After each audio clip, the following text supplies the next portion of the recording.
trip to England, specifically to the southwest coast of England, which is the Southwest Coast Path goes around the southwest section of England. And a very popular part is from St. Ives to Penzance. And my wife and I did that last year. We went, took a train from London all the way to near St. Ives. And we stayed in Leland Saltings the first night at the Old Key House. And then the first morning we hiked to St. Ives along the coast path. So let's do this. You look for these markings to find your way along the path. And then along the way, sometimes you see things like this amazing house, but mostly you see a lot of nature and beauty. So I'm wearing the same backpack I wore on our hike, and I'm on my treadmill. I have a treadmill desk that I'm using to make this recording. So this is, again, we're walking from Leland Saltings to St. Ives. This was about a 7-mile walk, if I remember correctly. The guides told us it was shorter than that, but our iPhones told us it was about 7 miles. And the way this works is there's a service that brings the bags from each inn to the next inn. So along the path, as we got close to St. Ives, we stopped in this wonderful restaurant, and here's St. Ives. And we stayed at as you can see, the Regent Hotel. This is the view. That was the view from the Regent Hotel. And now I'll show you around St. Ives a bit. We had a rest day in St. Ives, so we had we stayed in St. Ives 2 nights. Everywhere else on this trip was just 1 night. And St. Ives, as you could see, beautiful, beautiful coastal town, gardens and beautiful sea views everywhere. Amazing tides. The tide will go way out, as you can see behind me. Look at that sunset. This is a view from our window. And you can see how far out the tide is over there.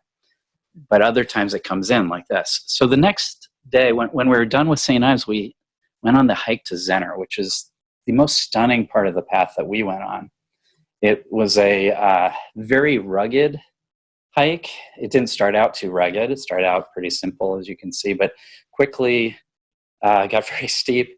And in some places, we even had to scramble over tall boulders. And it was stunning and just beautiful everywhere we went. And we finally, at the end of the day, I think this was about an 8-mile trek this day. And at the end of the day, we made our way to a tiny little town called Zennor, which you'll see in a second. Each day, almost each day, the inn we stayed at before would pack us a lunch. So we would eat lunch along our hike, take a break somewhere along while we're walking. And when we'd arrive each day at the next inn, we'd find our bags are already there. And then those innkeepers would pack us a lunch for the next day. So still walking on the way to Zennor. This was one of my most favorite trips ever. So that's why I was eager to relive this here with you.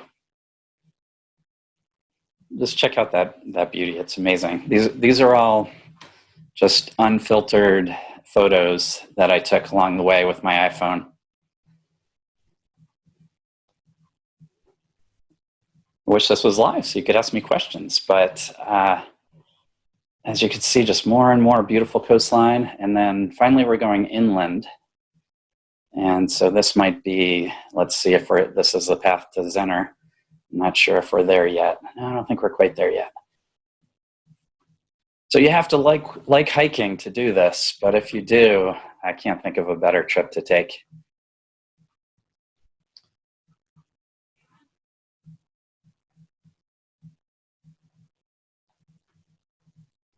All right. Well, the rest of oh, yes, we're finally getting to Zennor. Okay, so here we stayed at the Zennor Chapel House, which was a chapel converted into an inn. It was fantastic. The innkeepers were so nice, and it was very, very comfortable. These keys I took a picture of because I forgot to hand them in, but the next inn was able to deliver them back. Next door to the chapel was a pub where we had dinner, and we walked around the town, went to see the sunset, and then came back to the inn. Now the town, when I say walk around the town, there's like 3 buildings, but it was beautiful. This is the view from our window. Look at that. How can you not like that?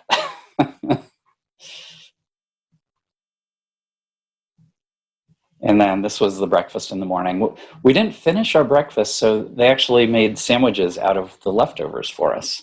Then the next day, we hiked to St. Just or St. Just, depending on who we talked to. They pronounced it differently. So that was a bigger town, not quite as big as St. Ives, but way bigger than Zennor.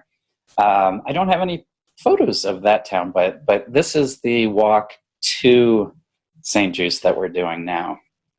Along the way, we saw some Roman ruins like this, or I don't know if, I can't even remember if this one in particular was Roman ruins, but there definitely were Roman ruins along the way, and of course more just striking scenery. This was the first day where we walked more than 10 miles in a single day. This was, if I remember right, about 13 miles, and we were beat. So what happened was, stone bridge. I love those stone bridges. Those are so cool, aren't they? So anyway, again, we stopped to eat lunch. I don't have this weatherman thing down. And we often would go through here we stopped at that little beach down in that cove. And so we had to walk way, way downhill to get there, and then way back uphill to get away. So you can imagine we were exhausted by the end of this day.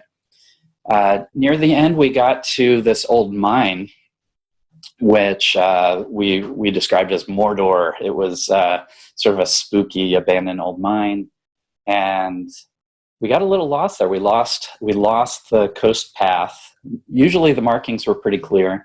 Got a little lost there. We finally made our way to St. Just, and then the next day onward to Port Curno. We had arrived in St. Just the day before, totally wiped out, feet incredibly painful, and but overnight we were able to relax. We had little blister guard things to put onto our feet, and so we kept going the next day. And luckily, this day was much more flat, and so it wasn't, even though it was a little bit further. I think we went 14 miles this day.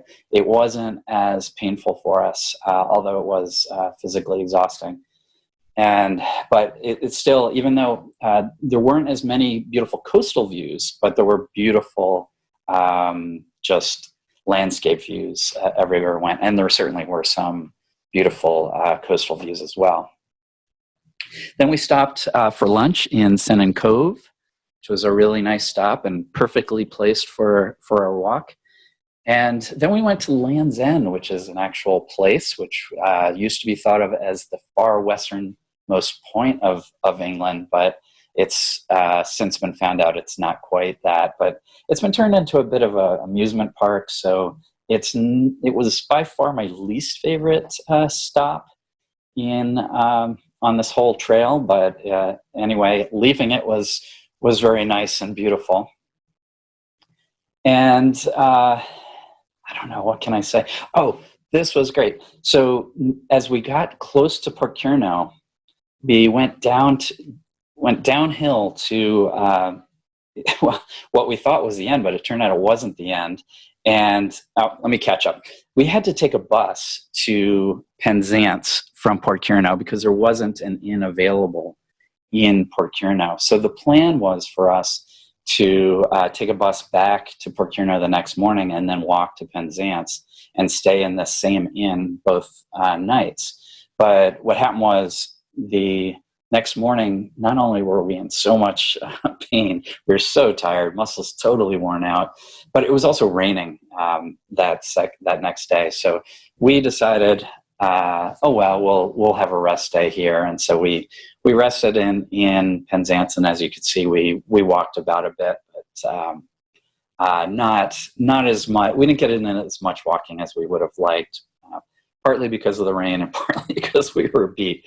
But if I were to do this again, I would try to have a bigger rest in the middle. I think having 3 consecutive days of very long hikes without having done any training first was rough, but still, we loved every minute of it, even when we're in pain.